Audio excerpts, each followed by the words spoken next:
በስመ አብ ወወልድ ወመንፈስ ቅዱስ አሐዱ አምላክ አሜን። አንድ አምላክ በሚሆኑ በሶስቱ ስም አምነን ንዑድ ክቡር የሚሆን የአባታችን የአቡነ ሀብተ ማርያም በዕለተ እሁድ ሰንበተ ክርስቲያን ቅድስት የሚነበበውን ገድሉን ማንበብ እንጀምራለን። ልመናው ክብሩ በአገራችን በኢትዮጵያ በሕዝበ ክርስቲያን ሁሉ ላይ ለዘላለሙ አድሮ ይኑር አሜን። ከዚህ በኋላ ቀኝ ግራውን ፊት ኋላውን ትምህርተ መስቀል ያማተበ ይጸልይ ጀመር። ያን ጊዜ ክብር ምስጋና ይግባውና ጌታችንና አምላካችን መድኃኒታችን ኢየሱስ ክርስቶስ ተገለጠለት። ከጌታም ጋራ ቅዱስ ሚካኤልና ቅዱስ ገብርኤል ተገለጡለት። ጌታችን ኢየሱስ ክርስቶስ አቡነ ሀብተ ማርያምን የቆምክበትን ቦታ ምስራቁን፣ ምዕራቡን፣ ሰሜኑን፣ ደቡቡን፣ ንዑሳን ማዕዘኑን ባርክ አለው።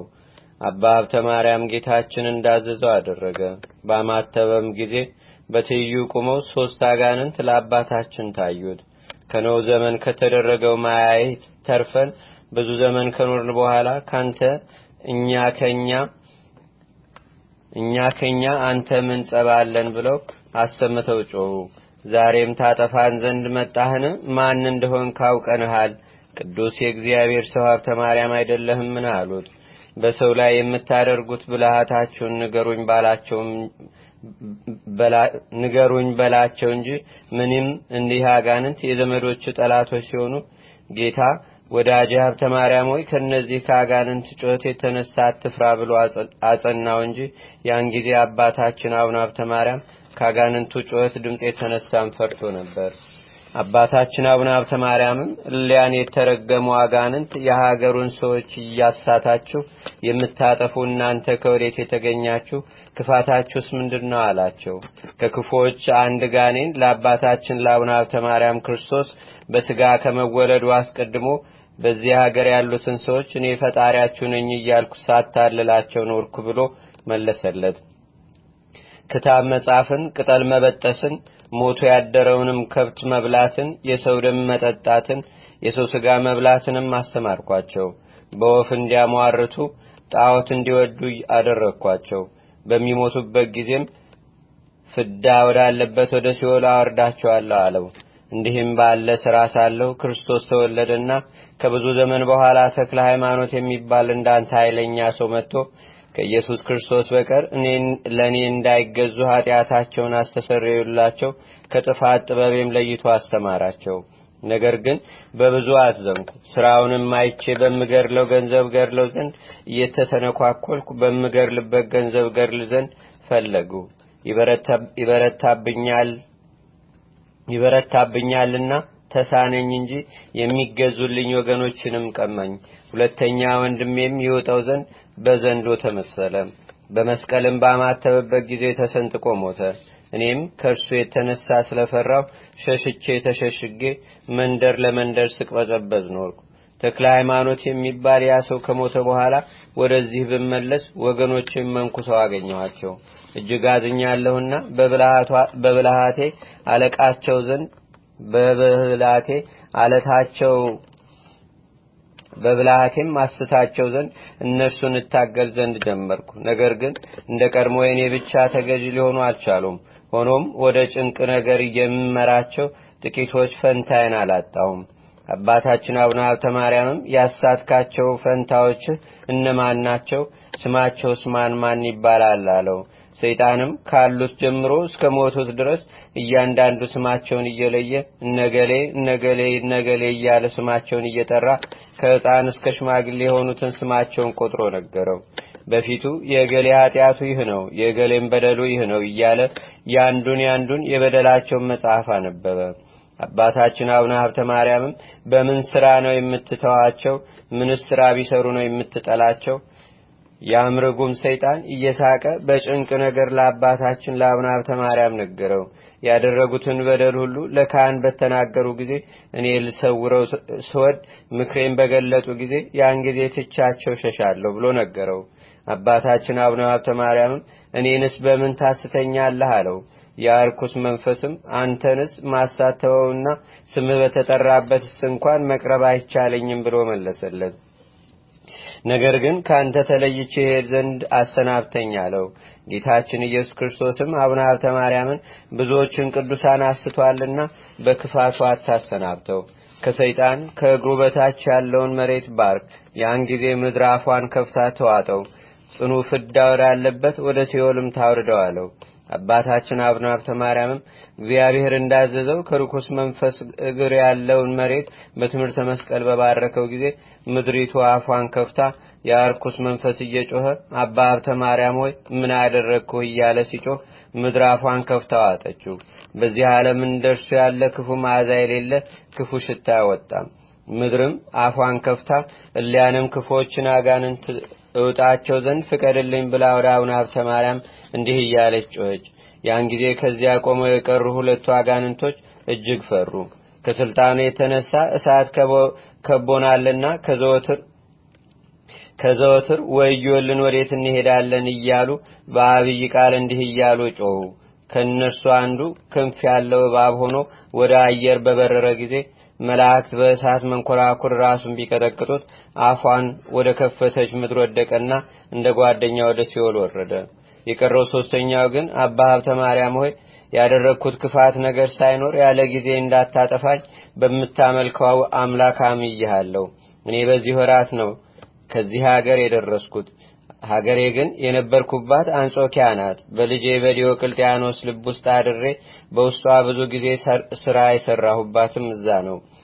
በመኳንንትም ሁሉ አድሬ በክርስቶስ ያመኑትን ክርስቲያኖችንም የማጣላቸው በልጄ በዲዮቅልጥያኖስም አድሬ የምገላቸው እኔ ነኝ ብሎ ጮኸ።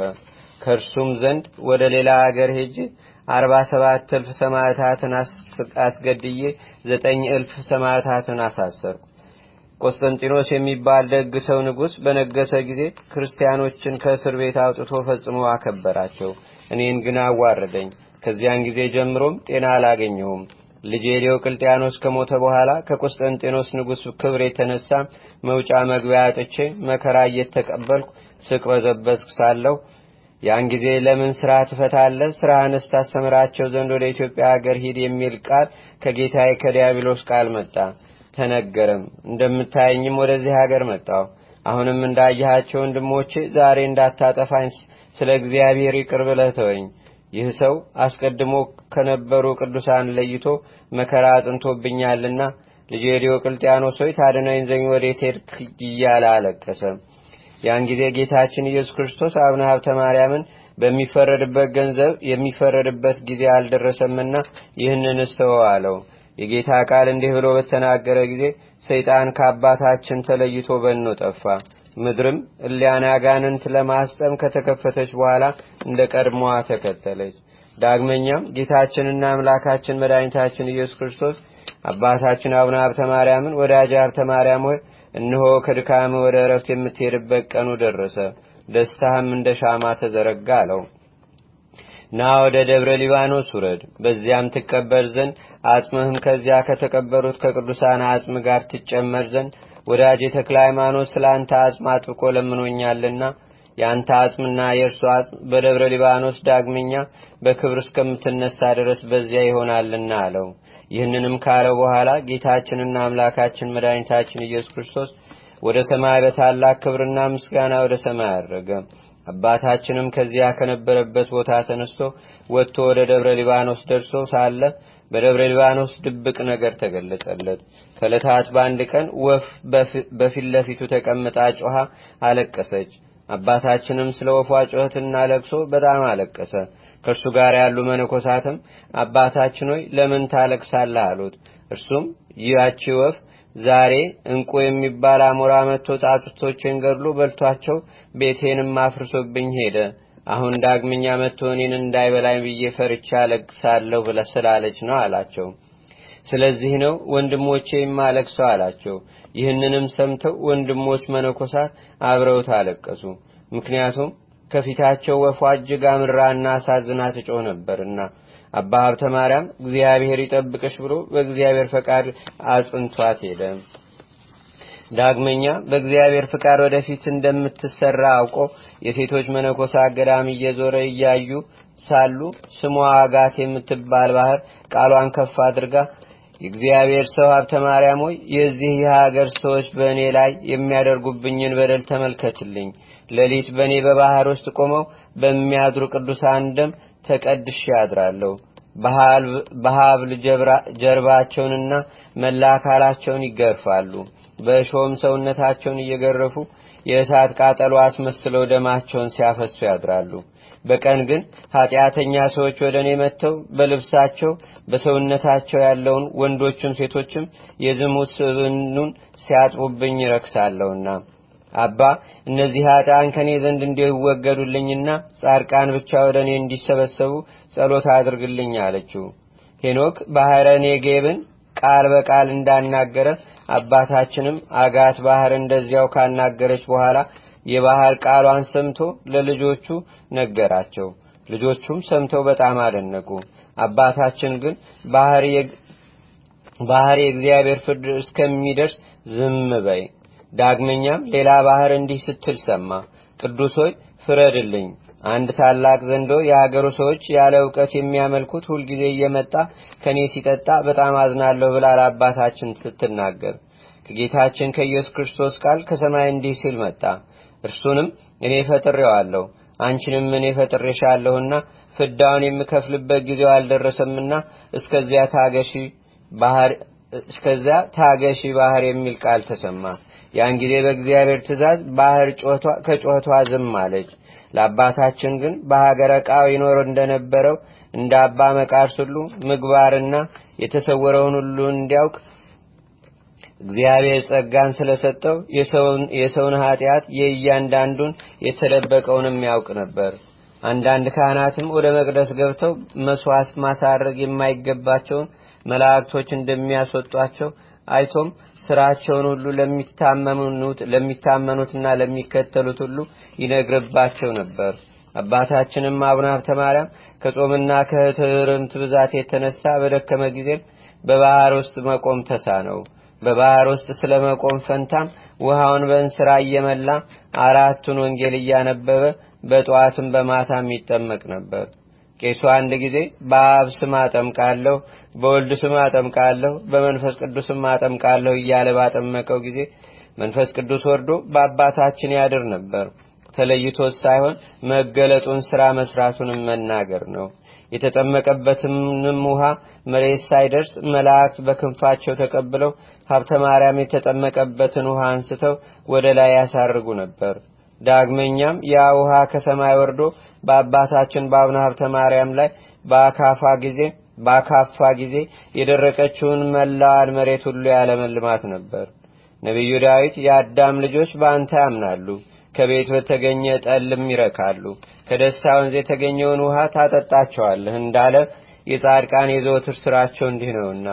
ከዕለታትም በአንድ ቀን በነሐሴ 24 የአባታችን የአቡነ ተክለ ሃይማኖት መታሰቢያ በዓልም የብዙ ጻድቃን ስውራኖችም በብርሃን ሰረገላ ተጭነው መጥተው ቅዱስ በሆነች ቦታ በአባታችን በአቡነ ሀብተ ማርያም መካነ መቃብር በተሰራው ቤተክርስቲያን ቁርባን ሲቀበሉ አየ።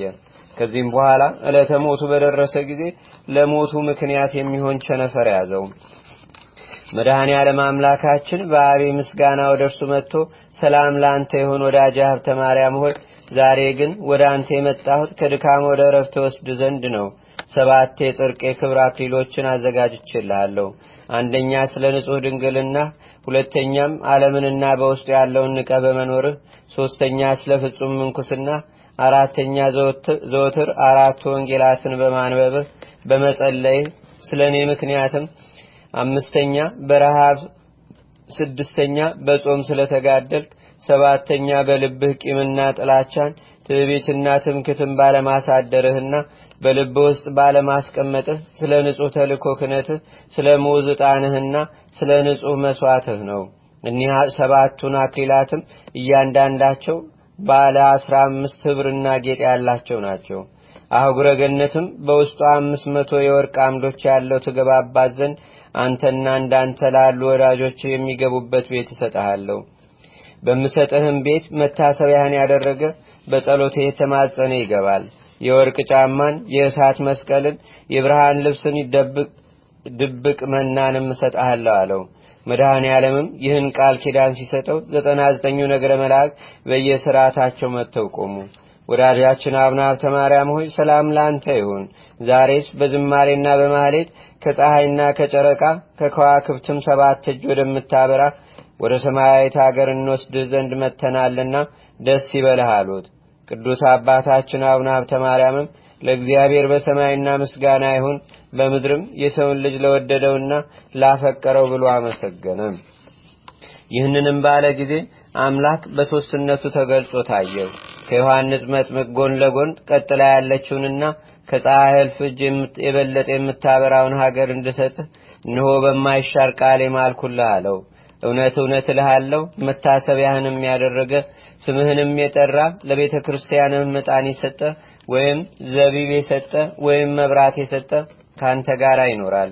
4 ወንጌልንም ታነብ ስለነበረ ለእያንዳንዷም የወንጌል ቃል ፍሬህን 1000 ያደረኩልህ። ይህ ቃል ኪዳን ላመኑ ልጆችህና መታሰቢያን ለሚያደርጉ ሁሉ ማየ ጸሎቱን ለሚጠመቁ ለሚያነቡ ለሚያስነብቡ ይህን ቃል ኪዳን ሰጥቻለሁ አለው። ይህንንም ካለ በኋላ ጌታችን አፉን 3 ጊዜ ሳመው። ያን ጊዜም ከመድኃኔ ዓለም ጣም ፍቅር የተነሳ ነፍሱ ከስጋው ተለየች። ጌታችንም ተቀብሎ አቀፋት፣ ከእርሱም ጋር ወደ ሰማይ አሳረጋት። ያን ጊዜም በቅዱሳን ሰራዊተ መላእክት ዘንድ ታላቅ እልልታና ብዙ ደስታ ሆነ። በሰማያዊ መላእክት በምድራውያንም ስውራን ቅዱሳን ዘንድ ታላቅ ደስታ ሆነ። በሐሳበ ዕብራውያን በናይብሮስ ታስሪን ወር 22 ቀን በኢትዮጵያ 26 ህዳር ወር በሰማዕታተ ናግራን በዓል በ6999 ዓመተ ኩነኔ በኋላ 1499 ዓመተ ምህረት በሆነ ዘመን ዕለት የአባታችን የአቡነ ሀብተ ማርያም ነፍሱ ከስጋው ተለየች።